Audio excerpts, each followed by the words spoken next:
Un o'r emynau mwy o poblogaidd ar y Nadolig yw Wele, cawsom y Meseia gan Dafydd Jones o Gaeo. Dyna'r emyn ni'n mynd i edrych arno fe gyda'n gilydd yn awr. Mae'n emyn sionc iawn, yn emyn byrlymus iawn, yn llawn llwywenydd, ac yn atgoffa ni mewn gwirionedd o garol y Vicar Pritchard awn i Fethlehem bawb dan ganu, neidio, dawnsio a difyru, i gael gweld yn prynwr credig aned heddiw ddydd Nadolig. Nawr, oedd Dafydd Jones yn byw rhyw ganrif ar ôl dyddiau'r Vicar, ond yn dod o'r un ardal yn fras, sef gogledd Sir Gyfyrddin yn yr ardal o gwmpas y Llanymddyfri. Porthmon oedd Dafydd Jones yn cludo anifeiliaid i cael ei gwerthu, mynd yn o ardal Llanymddyfri, felly lawr i dde Lloegr i ardal Llundain yna i gael ei gwerthu. Ac yn wir, wrth ddod nôl o un o'i deithiau Porthmona, fe gafodd droedigaeth. Fe drodd mewn i gapel yn rhyw dalar a clywed pregethu fyna a chael droedigaeth. Ac fe ath ymlaen wedyn ni ymaelodi mewn eglwys annibynnol yn Crug y Bar, ger ei gartre fe yn Heio.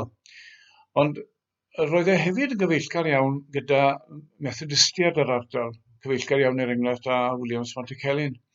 Ac mae'n cyfrannu o'r un math ysbryd bywiog llawen o addoli oedd yn nodweddu'r Methodistiaid. Yn wir, mae'n sôn amdano ei hunan yn dawnsio ac yn neidio lawenydd oherwydd yr hyn oedd wedi dod iddo fe trwy'r Efengyl Gristnogol. Mae'r emyn yma yn emyn, wel, i ni wedi edrych ar 3 ffennill mewn gwirionedd, allan o 6 ffennill yn wreiddiol, pan gyhoeddwyd yr emyn am y tro cyntaf 1763.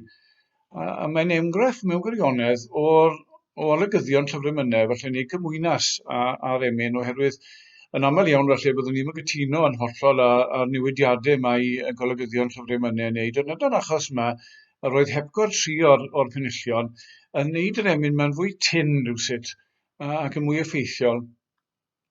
Mae'r pennill cyntaf yn dechrau Wele, cawsom y Meseia, cyfaill gwerthfawroca erioed, a fe ddylai hynny fod yn canu clychau os ydyn ni'n gyfarwydd a phennod gyntaf Efengyl Ioan.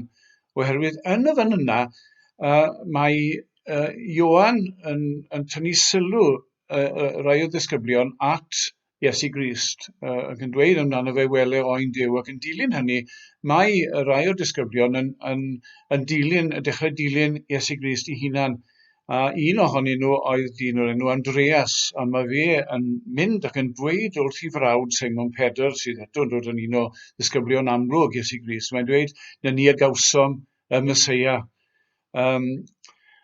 Ac wedyn mae'r pennill mae'n mynd mlaen wedyn ni i ddweud darfu Moses a'r proffwydi ddweud amdano cyn i ddod. Hynny yw, pennill yw hwn mewn gwirionedd am yr ymgryfdoliad am ddyfodiad Crist i'r byd a'r ffaith bod yr Hen Testament i gyd mewn gwirionedd, Moses a'r llyfrau'r gyfraith a'r proffwydi i gyd yn pwyntio ymlaen at ddyfodiad y Meseia, at ddyfodiad Crist. Ac eto mae yna adles fan hyn o bennod gyntaf Efengyl Ioan, oherwydd mae un arall o rai sy'n cael ei alw i fod yn ddisgybl i Grist yn y bennod yna, dyn o'r enw Philip, yn mynd at ffrind iddo fe o'r enw Nathanael ac yn dweud fe gawsom yr hwn yr ysgrifennodd Moses yn y gyfraith a'r proffwydi amdano.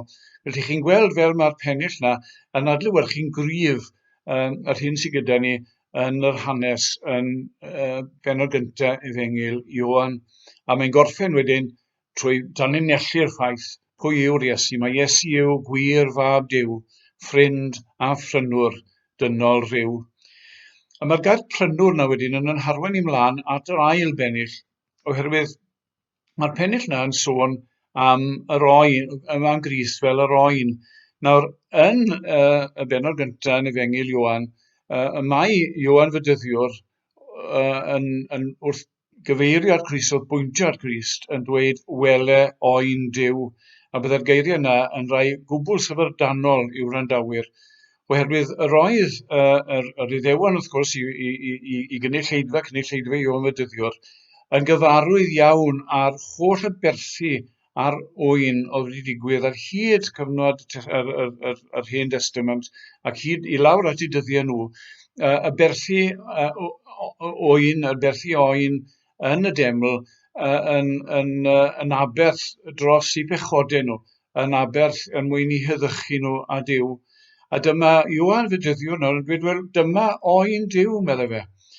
A mae'r llinell nesaf, aeth i'r lladdfa yn ein lle, yn adleisio geiriau yn y proffwydoliaeth rhyfeddol yna, yn Meseia 53, sy'n sôn am y gwas dioddefus yma, fyddai'n dod ym mhen canrifoedd mewn gwirionedd. Yr un yma fyddai'n cael I arwain fel oen i'r lladdfa. A'r sôn, wrth gwrs, wedyn amdano fe fel yr un a'r chollwyd am ein cynweddau ni, yr un sydd wedi ddrychio, yr un sydd yn mynd yn aberth mwyn yn heddychu ni a Duw, cosbedigaeth ein heddwch ni oedd arno fe, a thrwy gleisiau ef yr iachawyd ni. Y broffwydoliaeth rhyfeddol yma, ni'n dweud, a roddwyd gan Meseia ganrifoedd cyn dyfodiad Crist a chyflawniad y broffwydoliaeth yna. Ac yna mae'r pennill yn mynd mlaen eto, I ni'n sôn nawr, I ni wedi symud tipyn bach yn debyg i'r cyrolau plygen yn dyn ni, o bennill cyntaf sy'n sôn am yr ymwybdoliad, am ddyfodiad Crist a'r proffwydo fi am ei ddyfodiad, a nawr I reswm ei ddyfodiad, sef I waithau ar y groes. Hwn I roi'n ar ben Calfaria, aeth i'r lladdfa yn ein lle. So mae'n dyled fawr a dalodd, ac fe groesodd filiau'r nef. Delwydd I chi'n cael yn reit aml yn Emynedd 9 ganrif yn arbennig. Y syniad bod yn dyled ni Dduw wedi cael ei sgrennu lawr ar lyfrau'r nef fel petai, ond bod Crist yn nawr wedi mynd ag inc, wedi mynd a phen trwy yn dyled ni yn y llyfr, wedi dileu y restr o'n dyledio ni I Dduw trwy I waed, a rhoi ni trwy hynny bythol heddwch a ryddhad. Ac wedyn mae'r pennill ola wedyn yn torri allan mewn gwirionedd I foliannu Duw am yr hyn mae wedi wneud wrth anfon Crist, wrth I Grist ddod yn ddyn ac wedi marw yn lle ni. Mae'n dechrau gyda'r geiriau, dyma gyfaill heiddau garu. Mae wedi sôn yn barod yn y pennill cyntaf am Grist fel y cyfaill gwerthfawroca erioed. Mae hynny hefyd yn adleisio mewn gwirionedd eiriau ni'n cael yn llyfr y Deuarchebion yn ymhenod 19. Mae yna sôn y fyna am bod e'n bosib cael rhywun yn gyfaill sydd yn glynu wrthon ni'n well na brawd. A mae Cristnogion ar hyd y canrifoedd wedi cymryd hynny yn rhyw fath o arwydd o Grist, y cyfaill perffaith fel petai. Mae, eto yn ôl at Ioan Fydyddiwr, pan mae Ioan Fydyddiwr yn y carchar, mae yna hanes amdano fe yn Matthew 11 yn anfon disgyblion at Grist a ei holi fe. Mae Grist yn mynd ymlaen wedyn I sôn am Ioan ac yn sôn amdano fe hunan ac yn disgrifio hunan fel cyfaill pechaduriad.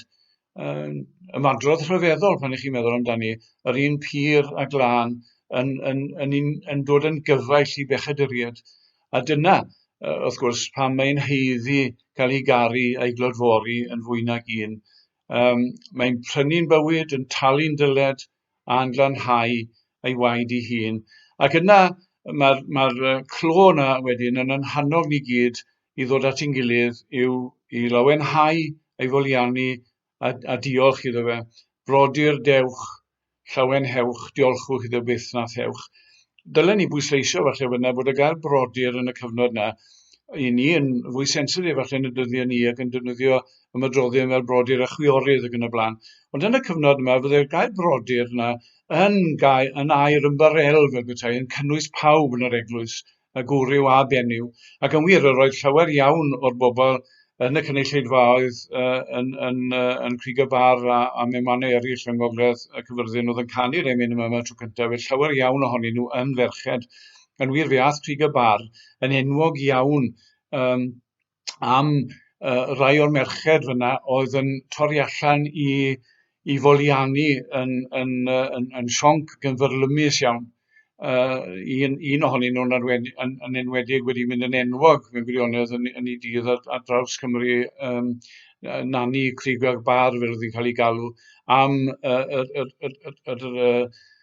y moli a llawenhau heintus oedd yn ei nodweddu hi a rai o merched eraill capel Dafydd Jones o Gaeo.